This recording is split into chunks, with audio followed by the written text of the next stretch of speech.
Trigger warning. Sensitibong balita po ang pag-uusapan natin. Isa na naman itong nakababahala at nakalulungkot na insidente sa paaralan. Isang 14-year-old kasi ang nasawi ng madikit sa live wire sa loob ng paaralan sa Samal, Davao del Norte. Pauwi na sana noon ang dalaga nang nadikit siya ng kable ng kuryente.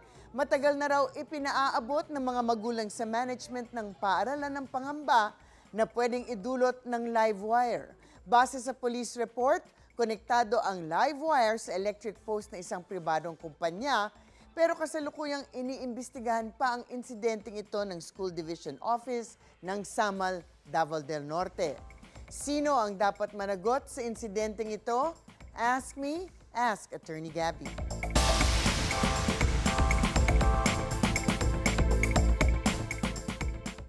Attorney, ano ang sinasabi ng batas sa pangyayaring ito na sa loob ng paaralan mangyari mismo?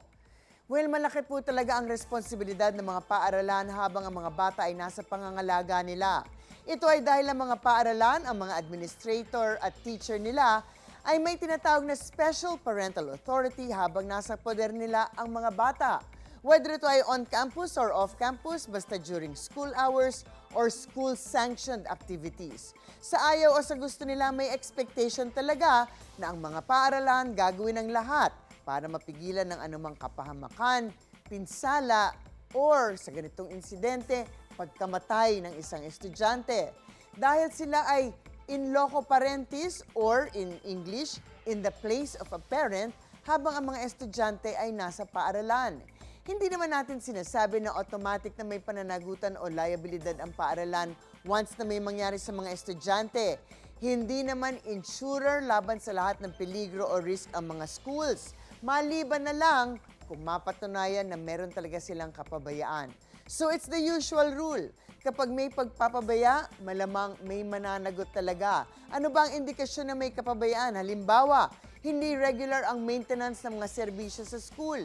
Mas grabe pa kung meron na palang complaints or mga hinaing na na-file or meron na mga senyales na may mali pero wala pa rin ginawa para ayusin ito. Yan, mga indikasyon, sigurado ng kapabayaan yan. May panunugutan ba ang electric company? Ganun din.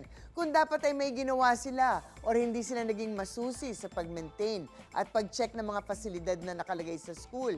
Or kung may nagsabi na nga na may problema, pero hindi sila nag-check at nag-service agad, ay nako talagang may pananagutan ang mga ito. Ang mga usaping batas, bibigyan po nating linaw para sa kapayapaan ng pag-iisip. Huwag magdalawang isip. Ask me, ask Attorney Gabby. Ikaw, hindi ka pa nakasubscribe sa GMA Public Affairs YouTube channel? Bakit? Mag-subscribe ka na, dali na, para laging una ka sa mga latest kwento at balita. I-follow mo na rin ang official social media pages ng Unang Hirit. Salamat, Kapuso.